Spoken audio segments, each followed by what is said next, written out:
look at servicing these.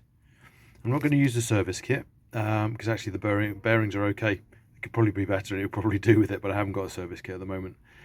But what I am going to do is attempt to change the spring. So the spring here, and one of these is a bit dodgy, it sticks a little bit, so I'm not getting good engagement. You can see this pedal here is fairly well battered. It's a Brothers Enduro. But it's still going, and that's the point I really want to make with this video, is if you buy the kits, you can keep these things going for ages, keep them going for years, and they're absolutely brilliant. And well worth investing. You can buy new spindles, you can get titanium spindles if you want to make them lighter, but you can keep them going for a long time. And these things are getting more and more expensive, and it's well worth it. Plus we're not wasting so much of the planet either, if you can just replace the bits that are worn out. So this is an unusual fix. I've never changed a spring before, but that's what I'm going to do now. So the parts kit I got it's from Italy. I bought it through eBay. It's from KW570. Very, very keen to do good service. Very keen to do very good service. I've had this for a little while, and I've had to email them and explain to them that I couldn't review it because I haven't used it yet. But that's where I got the springs from. I've got different variety of colours, so I thought I'd get some gold ones. Let's see. So let's see.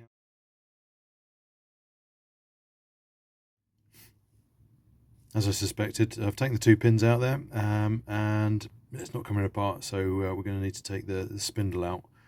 Gives us a chance to check the bearings, and if I had a repair kit or a refurb kit, then now would be the time to break that out and stick that in there as well, so give it a whole new set of bearings and everything.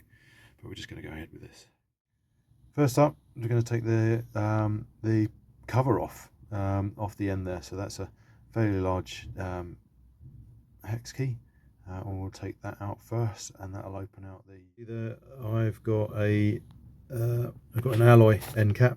Some of them come with plastic and they just get generally destroyed, so this has already been upgraded slightly with an alloy end cap.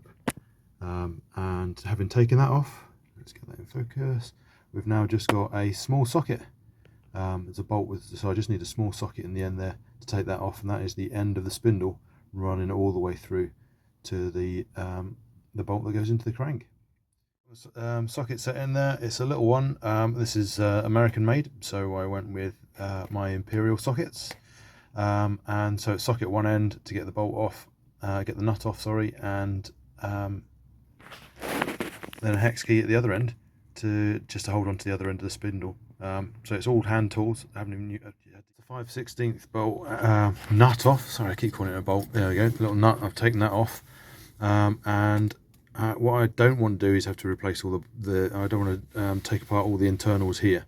They're going into this part of the body, so all I'm going to do is grab this part of the body, and you can see I've already given it a tweak, and there's a little gap in there. I'm just going to pull that off the end and see if that gives us access now to. There you go. So you can see that's the end of the spindle. That's where the bolt went, and we've got the internal bearings still stuck on the spindle there.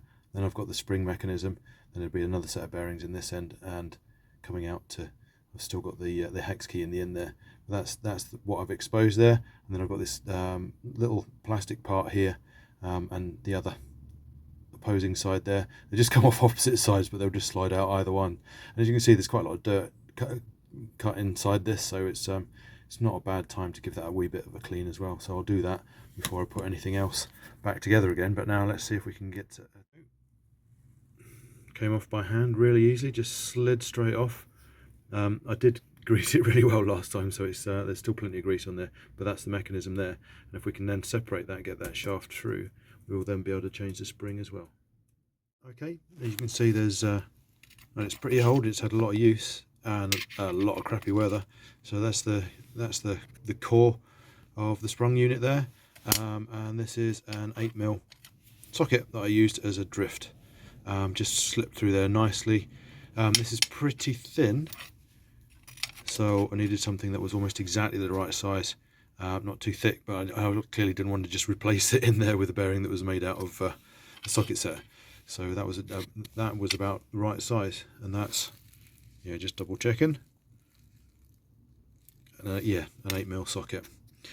So that's it. That's in bits now. So now to take all of these bits and all of these bits and give them a good clean before I put them back together again with the shiny new springs.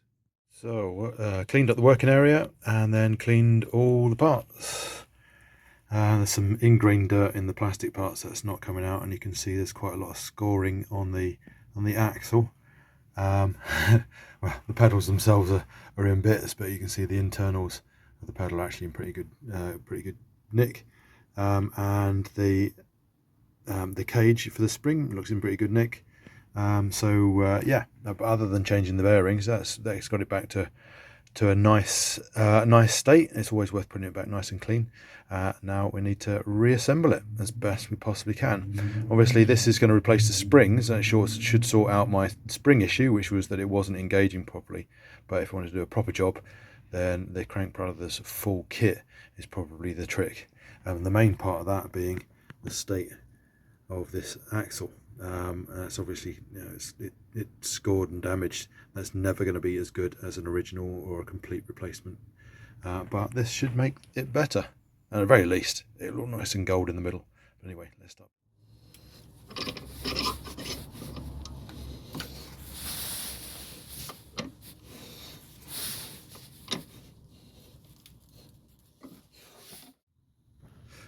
So stage one is to get the shaft in as far as you possibly can.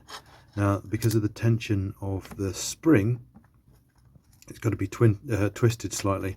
So I've pushed it in this far by putting it in a vise and carefully doing that. But if I turn it up on end, you can probably see little bits of gold and light on there, and you can see from that angle there that that is not pushed in straight. It's not gone in straight, and that's because of the tension on the spring.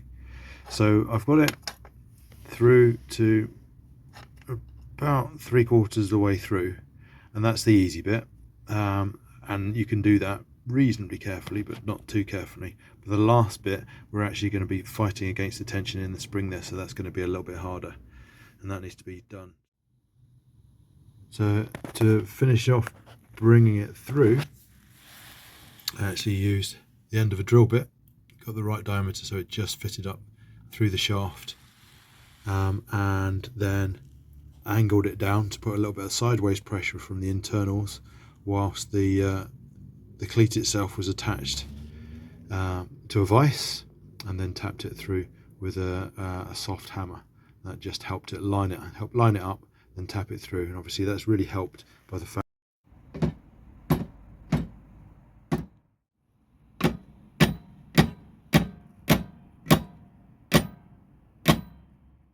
section of the spring itself is round, so so it slid through there a little bit easier, and that's just sitting there basically held by the tension of the, I'll probably slide that out actually, it's held there by the tension of the spring being twisted against the shaft, so that's all friction fitted there.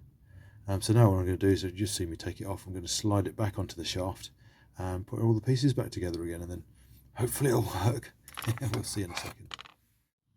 And that's the first pedal reassembled. Before and after, actually there's not a massive amount of difference apart from the colour of the spring, is there? That's supposed to be a blue spring on the right though, so there's a lot been worn away because it's right in the middle of where your foot goes. And the bearings are actually in really good nick because they've been replaced last season, so yeah, there we go.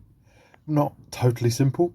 I did have to, the drifting was a bit difficult, and the just getting the angle right to finish off getting the axle through the spring was a bit tricky, but definitely I'll put that in there and you can see what I did.